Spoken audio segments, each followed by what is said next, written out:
തദ്ദേശ തെരഞ്ഞെടുപ്പിന്റെ പരസ്യ പ്രചാരണം അവസാനിക്കാൻ മണിക്കൂറുകൾ ബാക്കി നിൽക്കെ കൊച്ചി മേയർ എം അനിൽകുമാർ ബ്രഹ്മപുരം സന്ദർശിക്കുകയാണ്. ബ്രഹ്മപുരത്തെ BPCL CBG പ്ലാന്റ് പ്രവർത്തന സജ്ജമാണ്. വിഷയത്തിൽ കോൺഗ്രസ് ആരോപണത്തിന് മറുപടിയില്ല എന്നും എം അനിൽകുമാർ പറഞ്ഞു. നിതിൻ അംബുജൻ തയ്യാറാക്കിയ റിപ്പോർട്ടിലേക്കാണ് ഇനി.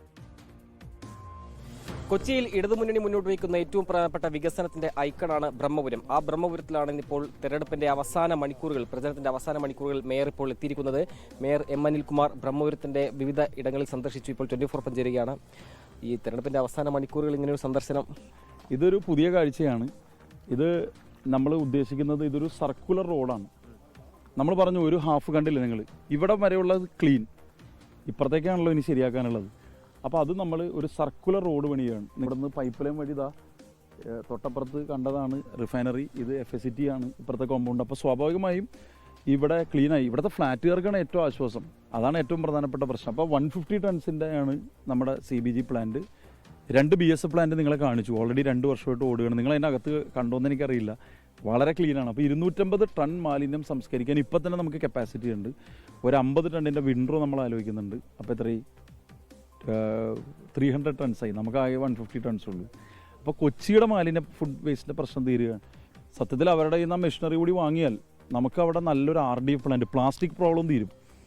ഉദ്ഘാടനം നിർവഹിക്കാൻ പോകണം. CBG പ്ലാന്റ് ഉദ്ഘാടനം അടുത്ത മാസമാണ്, അതവരെ തീരുമാനിക്കേണ്ടത്. പക്ഷേ ഇടതുമുന്നണി മേയറിനായിരിക്കും ഉണ്ടാവുക. ഇത് കണ്ടിട്ട് എന്ത് തോന്നുന്നു? ഞാൻ വിചാരിക്കുന്നത് ഇത്തവണ LDFന് വോട്ട് ചെയ്യാൻ പോകുന്നത് LDFകാരെ മാത്രമല്ല, ഇത്തവണ LDFന് ഈ നഗരത്തിൽ വോട്ട് ചെയ്യാൻ പോകുന്നത് UDFന്റെ വോട്ടേഴ്സും BJPയുടെ വോട്ടേഴ്സുമാണ്. കാരണം അവർ കണ്ടു, അവരെ പറഞ്ഞ് പറ്റിക്കുകയല്ല. കോൺഗ്രസും വലിയ ആരോപണം ബ്രഹ്മപുരത്തിന്റെ വിഷയത്തിൽ ഉന്നയിച്ചിരുന്നു. കാരണം കാര്യക്ഷമമായ ഇടപെടൽ നടത്തിയില്ല, മാത്രമല്ല ചില കരാറുകളടക്കം അഴിമതി ഉണ്ടെന്ന് ആരോപണം ഉന്നയിച്ചിരുന്നു. കോൺഗ്രസിനെ പറ്റി പറയാനേ ഇല്ല, ജനങ്ങൾ തീരുമാനിക്കട്ടെ. അവർക്കിങ്ങനെ ഈ ആക്ഷേപ മുന്നണി എന്ന് പറഞ്ഞൊരു പേരിട്ടിട്ട് അവർ ആളുകളുടെ ഇടയിലേക്ക് പോയിക്കോട്ടെ. പക്ഷെ ആളുകൾ കാണുന്ന ദൃശ്യങ്ങൾ അവർക്ക് നിഷേധിക്കാൻ കഴിയുന്നതല്ല. ബ്രഹ്മപുരത്തെ വലിയ കോൺഫിഡൻസിലാണല്ലോ.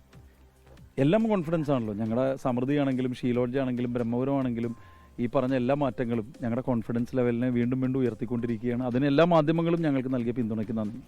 എന്തായാലും ബ്രഹ്മപുരം ഒരു പ്രധാനപ്പെട്ട വിഷയമാകുന്ന തെരഞ്ഞെടുപ്പിൽ ബ്രഹ്മപുരത്തിനെ സന്ദർശിച്ച് അവിടുത്തെ സാഹചര്യം എങ്ങനെയാണെന്ന് ഇപ്പോൾ മേയർ എല്ലാം വിശദീകരിച്ചു. നേരത്തെ സൂചിപ്പിച്ച പോലെ തന്നെ ഒരു പടുകൂറ്റൻ ബയോഗ്യാസ് പ്ലാന്റ് ഒരുങ്ങുന്നുണ്ട്.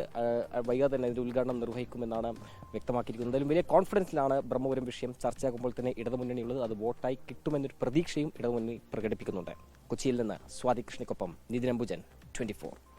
ലോകത്തെവിടെയായാലും ഏത് സമയത്തും 24 വാർത്തകളും ഓഗ്മെന്റഡ് റിയാലിറ്റി പാക്കേജുകളും എക്സ്പ്ലെയിനറുകളും വിശദമായി കാണാൻ ഞങ്ങളുടെ YouTube ചാനൽ നിങ്ങൾക്ക് സബ്സ്ക്രൈബ് ചെയ്യാം.